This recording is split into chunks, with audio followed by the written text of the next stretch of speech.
Ahoj, dnes mám v poháriku írsku single malt whisky Waterford de Cuvée.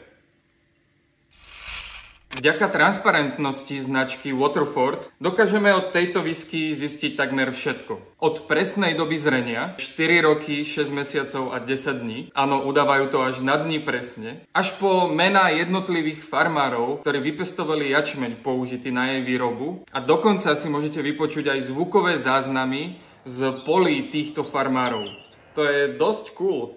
Táto whisky má 50% alkoholu a získala titul Írska whisky roka 2022 na súťaži International Spirits Awards. Vo vôni cítim nejaké drevo, trošku prašnosti, citrusy, sušené ovocie. V chuti